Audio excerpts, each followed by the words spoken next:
High আসসালামু আলাইকুম।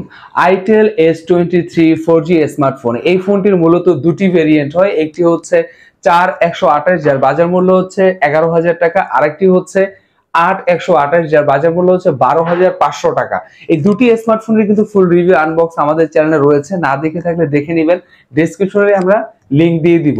So আজকে আমরা হাজির হয়েছি এই ফোনটির ফুল ইউজার এক্সপিরিয়েন্স নিয়ে আমরা আলোচনা করব। সবাই বলে এই ফোনটি value for money, perfect configure দিয়েছে বাজেটের সাথে যদি আমরা কম্পেয়ার করি, এবং পয়সা উসুল করার মতো ফোন। ব্যাপারটা কি এমন? আসলে এমন না, ট্রাস্ট মি। আজকে ভিডিও দেখলে আপনার ক্লিয়ার হয়ে যাবে। এই ফোনটির মধ্যে বেশ কিছু আমরা নেগেটিভ সাইন পেয়েছি, নেগেটিভ দিক পেয়েছি, যে কারণে আপনি চাইলে এই ফোনটি স্কিপ করে অন্য কিছু চুজ করতে পারেন ইজিলি। প্রথমে যদি আমি বলি ডিজাইনের পার্টের, যদিও খুবই গ্লোসি, খুবই শাইনিং। আমরা যখন এই ফোনটি ইউজ করেছি তখন প্রচুর পরিমাণে ফোনটি স্লিপি ছিল, আসলে খুবই গ্লোসি হওয়ার কারণে। আর আপনি যদি ব্যাক কভার ইউজ না করেন এই ফোনটিকে এক সপ্তাহ পর আপনি চিনতে পারবেন না, কেননা খুবই গ্লোসি শাইনিং হওয়ার কারণে ব্যাক প্যানেলে স্ক্র্যাচ পড়ে যায়। এছাড়াও আপনি যদি ব্যাক কভার ইউজ করেন তারপরে কিন্তু প্যারার শেষ নাই, কারণ আপনি যখন ব্যাক কভার ইউজ করবেন তখন 7 ডেজ আর 10 ডেজ পর আপনি দেখবেন সাইড বাম্পারে এবং ব্যাক প্যানেলের একদম শেষের দিক থেকে এখানে প্রচুর পরিমাণে স্ক্র্যাচ পড়ে যায়, প্রচুর পরিমাণে দাগ পড়ে যায়। সো ব্যাক প্যানেলটা খুবই গ্লোসি হওয়ার কারণে এই প্রবলেমগুলো আপনি যখন ইউজ করবেন অবশ্যই ফেস করবেন। আমরা যখন আইটেল S23 এই ফোনটি ইউজ করেছি, আসলে সত্যি কথা বলতে ডিসপ্লে নিয়ে আমরা প্যারা কম খেয়েছি, কারণ এখানে ব্রাইটনেস এবং কালার কন্ট্রাস্ট, টাচ রেসপন্স ভালোই ছিল। 6.6 inch HD plus 90 hertz screen refresh rate আমরা পেয়েছিলাম। কত নিটস ব্রাইটনেস যদিও আমরা জানতে পাইনি, বাট আউটডোরে আমরা প্রপার ডিসেন্ট ব্রাইটনেস পেয়েছি। কিন্তু এখানে মন খারাপের বিষয় হচ্ছে, যদিও এখানে 8GB র্যাম দিয়েছে বা 4GB র্যাম দিয়েছে, যে ভেরিয়েন্টটি আপনি পারচেস করেন না কেন, বাট মাল্টিপল অ্যাপ নিয়ে যখন ইউজ করবেন তখন কিন্তু আপনার আসলে একটু প্রবলেম ফেস করতে হবে। 4টা-5টা যখন অ্যাপ নিয়ে কাজ করবেন লং টাইম, তখন অবশ্যই আপনার প্রবলেম ফেস করতে হবে এবং প্রচুর পরিমাণে ফোনটি হিট হয়ে যাবে, গরম হয়ে যাবে। সো আপনি যখন ফোনটি ইউজ করুন অবশ্যই কাছাকাছি কিন্তু হাত পাখা রাখতে হবে। একাধিক অ্যাপ অপারেট করবেন তখন ফোনটি অনেকখানি গরম হয়ে যায়।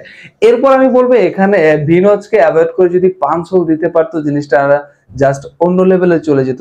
সো এখানে পাঞ্চ হোলের অভাবটা আমরা ফিল করছিলাম খুব প্রচন্ড ভাবে।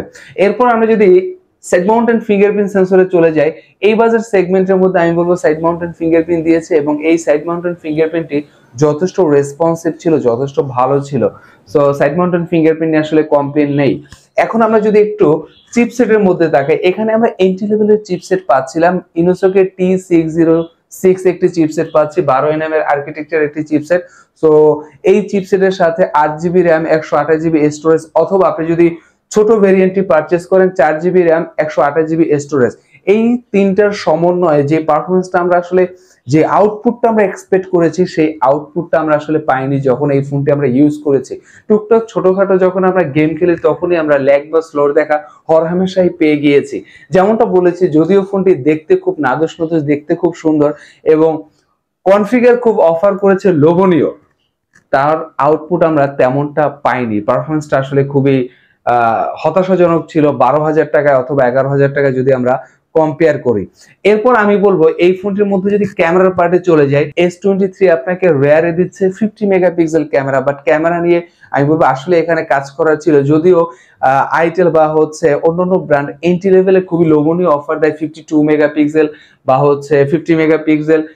10,000 11,000 টাকা আদৌ কি সম্ভব? সো 50 মেগাপিক্সেলের কথা আমি বলবো ভুলে যান, এখানে কত দিয়েছে সেটা ফিল না করে যদি 12,000 টাকার কথাও মাথায় রাখে, তারপর আমি বলবো এখানে ক্যামেরা নিয়ে কাজ করার অপশন তাদের ছিল। সো 12,000 টাকায় ক্যামেরা আমাদেরকে খুব বেশি খুশি করতে পারেনি। যখন আমরা ফোনটি ইউজ করেছি, ক্যামেরায় ছবি তুলেছি, সেলফি ক্যামেরা মোটামুটি লেভেলের ছিল, চালিয়ে নেওয়ার মতো ছিল, বাট রেয়ার ক্যামেরা নিয়ে অবশ্যই কাজ করতে পারতো আইটেল S23 এই স্মার্টফোনটির মধ্যে। এখানে 5000 mAh ব্যাটারি আমরা পেয়েছিলাম। সো আমরা যখন ফোনটি ইউজ করেছি 5000 mAh battery output trust me যথেষ্ট ভালো পেয়েছি, ভালোই ছিল। আপনি একদিন অনায়াসে চলে যাবে। আপনি যদি নরমাল ইউজার হন একদম, আপনি একদিনের বেশি সাপোর্ট আপনি পাবেন।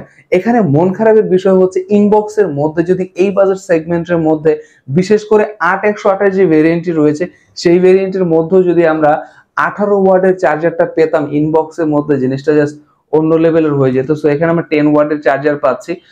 সো আমরা 18 ওয়াটের চার্জারকে এখানে প্রচন্ড ভাবে মিস করছিলাম।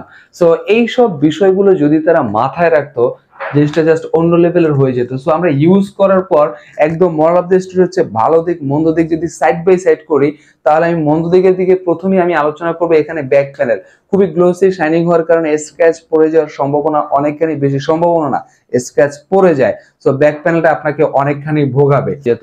এরপর পারফরমেন্সের কথা যদি বলি, পারফরমেন্স আমাদেরকে খুব খুশি করতে পারেনি, যদিও এখানে আমরা পেয়েছি 8GB RAM, 128GB storage, so এবং ইনোসকের একটি চিপসেট ছিল এন্ট্রি লেভেলের। এই তিনটার সমন্বয়ে পারফরমেন্স আমরা এক্সপেক্ট করেছি মানে মোটামুটি উড়াধুরা না হলেও মোটামুটি চালিয়ে নেওয়ার মতো হবে, বাট ওকে লেভেলের ছিল, কিন্তু আমাদেরকে খুশি করতে পারেনি। আসলে 8GB র্যাম 128GB স্টোরেজের কাছ থেকে যেমনটা আমরা এক্সপেক্ট করি তেমনটা আসলে পাইনি। আইটেল S23 আমাদেরকে তেমনটা আসলে দিতে পারেনি। এরপর আমরা যদি ক্যামেরার কথা বলি, এখানে ক্যামেরাও আমাদেরকে খুব বেশি খুশি করতে পারেনি। 12,500 টাকায় এর থেকে বেটার ক্যামেরা আমরা পেয়ে থাকি মার্কেটে, টু বি অনেস্ট। এরপর আমরা যদি ভালো দিকের কথা বলি, ডিজাইনটা ভালো ছিল এবং ডিসপ্লের টাচ রেসপন্স, কালার কন্ট্রাস্ট সেটা আমরা ভালো পেয়েছি। 5000 mAh ব্যাটারি, আউটপুটও ভালো ছিল এবং সাইড মাউন্টেন ফিঙ্গারপ্রিন্ট সেন্সরটা যথেষ্ট রেসপন্সিভ ছিল এই বাজার সেগমেন্টের মধ্যে, এবং ফোনটি খুবই লাইট ওয়েট ছিল, খুবই স্লিম করার চেষ্টা করেছে। ভাই ব্রাদার, আজকের ভিডিও এতটুকুই। আবারও কোনো একদিন দেখা হবে নতুন করে নতুন কোনো ভিডিওতে। আর যদি কোনো ইনকোয়ারি থাকে অবশ্যই কমেন্টের মাধ্যমে জানাতে ভুলবেন না। আসসালামু আলাইকুম।